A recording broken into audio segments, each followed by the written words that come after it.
فضائل سننے کے لیے تشریف لائیں، مولا کی عظمت جو ہمیں سمجھ میں آئی اسے سننے کے لیے آپ تشریف لائیں۔ جب میں کہوں گا کہ اللہ نے تورات، زبور، انجیل پھر قرآن کا علم انہیں دیا ہے، تو تورات حضرت موسیٰ، انجیل حضرت عیسیٰ، زبور حضرت داؤد، جی قرآن سرکار دو جہاں، تو مولانا اب یہ کیا کہہ رہے ہیں؟ وہ تو انبیاء کرام پر نازل ہوئی، اس کا کوئی انکار نہیں کر سکتا۔ انکار کرنے والا مسلمات کا منکر شمار ہوگا، اور مسلمات کا منکر یعنی مجھے اپنی حدوں کا پتہ ہے، میں جس وادی سے گزروں گا تو باریک وادی کو میں جانتا ہوں کہ اگر ایک قدم ادھر رکھ لیا تو کچھ اور ہو جائے گا۔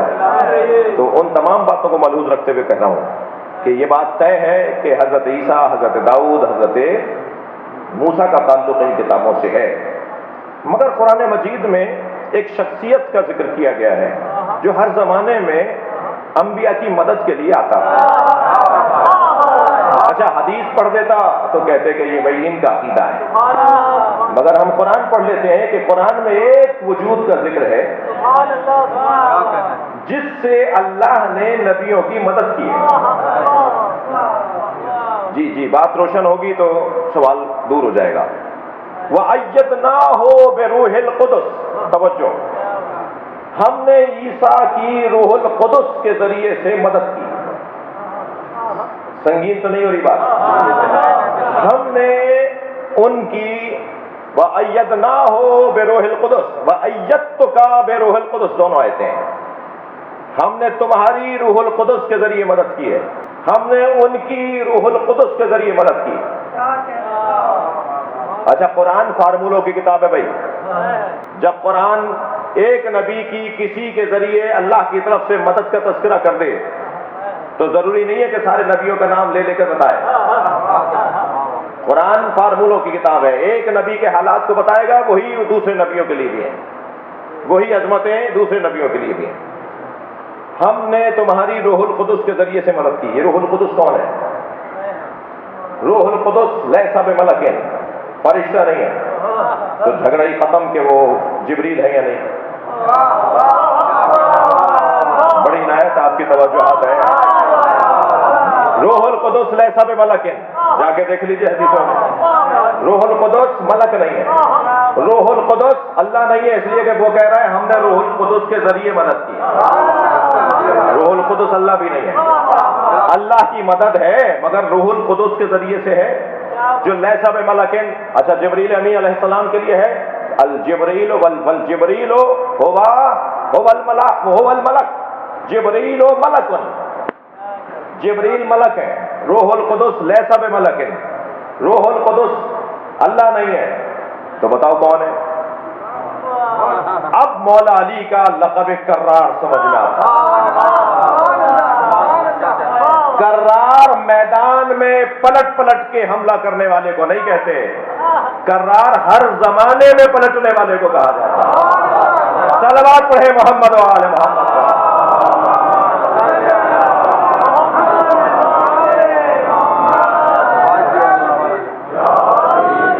یہ میرے ذہن کی اختراع نہیں ہے بھائی، طالب علم ہوں اور محتاط رہنے کی کوشش کرتا ہوں۔ روح القدس کے لیے ہمارے پاس حدیث بھی ہے، روح القدس ہے فاطمہ۔ صلوات پڑھنے ذرا محمد آلہ۔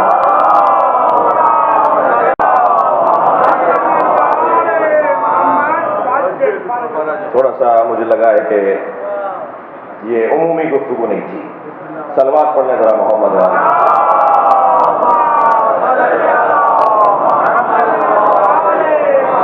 مگر مجھے جوہری صاحب کا بھی وہ جملہ یاد آ رہا ہے، وہ معمولاً جب کچھ سنگین بات کرتے تو کہتے تھے کہ بھائی سطح عموم سے بلند ہو کر بات ہو رہی ہے، ذرا صلوات پڑھ لیں محمد علی۔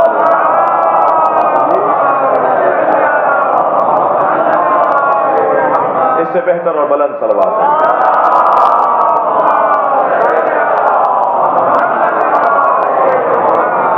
میں پلٹ رہا ہوں اپنے مضمون کی طرف۔ حسد کرنے والوں کا تذکرہ ہے۔ میرے عزیزو، حسد بہت خطرناک اور بہت ہی نقصان دہ بیماری ہے۔ حسد کے نقصانات کو اگر آپ تفصیل سے دیکھنا چاہیں تو سورہ یوسف کو ضرور پڑھیں، سورہ یوسف کی تفسیر کو ضرور پڑھیں۔ میں اپنے کمسن ساتھیوں سے کہہ رہا ہوں، اہل مطالعہ مستحضر ہیں، حسد نے کتنا نقصان پہنچایا ہے۔ تاریخ حسد میں پہلا حسد تو شیطان کو حضرت آدم سے ہوا، پھر دوسرا حسد قابیل کو حابیل سے ہوا، پھر تاریخ حسد میں حضرت یوسف کے بھائیوں کو حضرت یوسف سے ہوا، پھر تاریخ حسد میں ایک بڑا عنوان اس آیہ کریمہ کا مصداق اہل بیت ہے۔ جب کسی نے پوچھا میرے مولا علی سے کہ یا علی یہ آیت کیا کہہ رہی ہے، کہ کچھ لوگ ہیں جو ان سے حسد کرتے ہیں جنہیں اللہ نے اپنے فضل سے عطا کیا، اور ہم نے آل ابراہیم کو کتاب، حکمت اور ملک عظیم عطا کیا ہے، تو مولا نے اپنے سینے پہ ہاتھ رکھ کے فرمایا نحن محسودون الذین فی الآیہ، ہم ہی اہل بیت وہ محسود ہیں۔ محسود کہتے ہیں جسے حسد ہوتا ہے، حاسد حسد کرنے والا، محسود جسے حسد ہو۔ فرمایا ہم ہی وہ محسود ہیں جن کا تذکرہ قرآن کی اس آیت میں۔ حسد کیا کیا گل کھلاتا ہے، حسد کیا کیا فساد پھیلاتا ہے، اس کو اگر سمجھنا ہے تو سورہ یوسف کی تلاوت کی جائے۔ پہلے تو سوال ہے کہ حضرت یوسف کے بھائیوں کو حضرت یوسف سے حسد تھا کیوں؟ بھائی تھے بھائی، خوش ہوتے، بھائی کو دیکھ کر تو بھائی خوش ہوتا ہے، یہ بھائی بھائی سے حسد کیوں کر رہے؟ تو سورہ یوسف کے اندر اس کی تفصیل موجود ہے، کیونکہ کمسن تھے، حسین بھی تھے، نبی بھی تھے، اور بن ماں کے بھی تھے، تو حضرت یعقوب ان سے پیار زیادہ کرتے تھے۔ حضرت یعقوب کا ان کے ساتھ لگاؤ، تعلق، محبت کا جو ادائیگی تھی وہ اور بچوں سے زیادہ تھی۔ وہ بے عدالتی بچوں میں نہیں کر رہے تھے، معاذ اللہ، نبی ہیں وہ، نبی سے بے عدالتی نہیں ہو، نبی معصوم ہے، عین عدالت۔ کل کی گفتگو میں ایک جملہ مجھ سے ہوا تھا کہ عدالت کا تقاضا تفریق ہے، عدالت کا تقاضا مساوات نہیں ہے، تقاضائے عدل ہے کہ جس کا جو حق ہے اسے دیا جائے۔ لہذا حضرت یعقوب اگر حضرت یوسف سے زیادہ پیار کا مظاہرہ کر رہے ہیں تو یہ عین عدالت، عین عدالت ہے۔ ان سے کوئی پوچھے تو وہ جواب دیں گے میرا بچہ کمسن بھی ہے، بن ماں کا بھی ہے، اور حسین ہے، اس کو کوئی نقصان پہنچا سکتا ہے، اس لیے اس کی طرف میری توجہ زیادہ ہے۔ اور سب سے بڑی بات یہ کہ نبی ہے، یہ کیسے ممکن ہے کہ نبی اور غیر نبی کو ایک جیسا بول دے؟ بھائی صلوات پڑھنے محمد علیہ، یہ کیسے ممکن ہے؟ نبی اور غیر نبی ایک جیسے کہیں؟ محبت کا مظاہرہ تھا، شدت محبت تھی۔ اچھا، شدت محبت جہاں بھی ہوگی، وہ حضرت یعقوب یا حضرت یوسف کا قصہ ہو، یا نبی اور علی کا قصہ ہو، اور شیعوں کا اور علی کا قصہ ہو، جہاں بھی شدت محبت ہوگی محبوب کو بھی نقصان ہوگا، محب کو بھی نقصان ہوگا۔ یاد رہنا چاہیے، محبوب کو بھی محب کو بھی۔ محبت جب شدید ہوتی چلی جائے گی تو محب جو محبت کر رہا ہے، محبوب جس سے محبت ہو رہی ہے، دونوں تکلیف اٹھائیں گے۔ کیا قصہ یوسف میں صرف حضرت یوسف کو کنویں میں ڈالا گیا؟ کیا انہیں بازار میں بیچا گیا؟ کیا انہیں زندان میں انہی کو رکھا گیا؟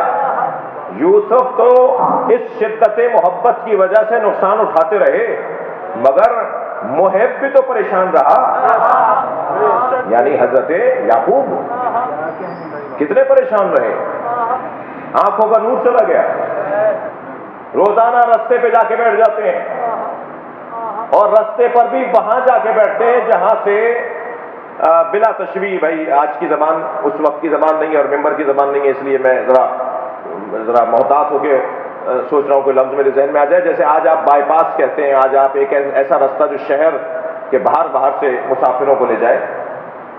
حضرت یوسف شجرۃ الوداع پر جا کے بیٹھتے تھے. شجرۃ الوداع وہ کہہ لیجئے کہ شہر کا وہ رستہ جہاں سے باہر کے مسافر باہر کے باہر چلے جائیں اور شہر میں انہیں آنے کی ضرورت نہ ہو, یا شہر والے جب باہر جائیں تو جہاں شہر ختم ہوتا ہے اور آخری درخت لگا ہوا ہے جہاں لوگ ایک دوسرے کو رخصت کرتے ہیں یا ایک دوسرے کا استقبال کرنے جاتے ہیں. کوئی مہمان آ رہا ہے تو کچھ لوگ لینے جا رہے ہیں تو کہاں جائیں گے؟ شجرۃ الوداع پر. اس درخت کا نام پڑ گیا تھا رخصت کرنے والا درخت, جہاں رخصت کیا جاتا ہے وہاں جا کے بیٹھ جاتے تھے حضرت یوسف, معاف کیجیے حضرت یعقوب. اور وہاں بیٹھنے کے بعد باقاعدہ بستر بچھاتے تھے, باقاعدہ ایک دری بچھاتے تھے, تسلی سے بیٹھتے تھے, اپنے ساتھ اپنے غذا کا سامان لے جاتے تھے. اسے ایک دو تفسیروں نے نہیں لکھا ہے جی, احسن القصص ہے یہ سورہ یوسف. اللہ خود کہہ رہا ہے نحن نقص علیک احسن القصص, اے حبیب ہم نے تمہارے اوپر بہترین قصے کو اور بہترین واقعے کو بیان کر دیا. تاریخ بشریت کے حسین واقعات میں سے ہے حضرت یوسف کا قصہ.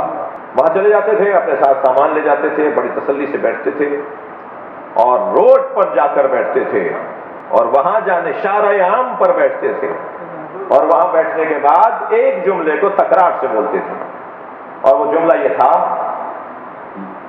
وَأَسَفَا عَلَى یوسفا, ہائے میرا یوسف, ہائے میرا یوسف. بھائی اگر آپ کو اپنے بچے کو یاد کرنا ہے تو اپنے گھر میں کیجئے. یہ لہجہ میں آج والوں کا سنا رہا ہوں آپ کو. آپ کو اگر اہل بیت کا ذکر کرنا ہے تو امام بارگاہوں میں کیجئے. یہ آپ روڈ پر نکل کر کیوں یا حسین پکار رہے ہیں؟ اگر آج ہمارا روڈ پر جا کر یا حسین سمجھ میں نہیں آتا تو حضرت یعقوب کا ماتم کیسے سمجھ میں آتا, ان کا نوحہ کیسے سمجھ میں آتا؟ یہ قرآن کا قصہ ہے اور بہترین قصہ ہے. صلوات پڑھیں گے محمد و آل محمد.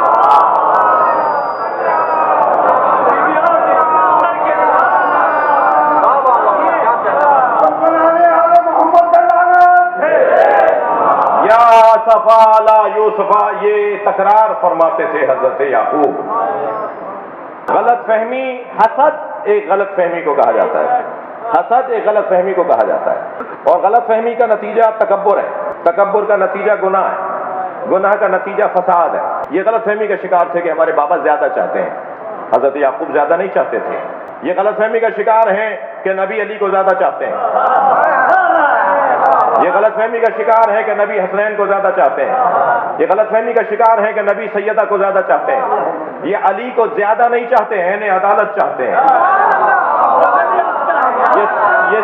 یہ سیدہ کے آنے پہ نبی اس لیے کھڑے نہیں ہو رہے کہ زیادہ چاہتے ہیں, اس لیے کھڑے ہو رہے کہ عطا الہی آ رہی ہے.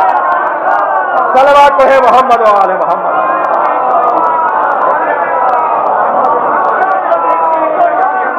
عدالت ہے نبی مکرم کا مولا علی کو چاہنا. عدل مصطفیٰ کا تقاضا ہے کہ علی کو چاہیں. جی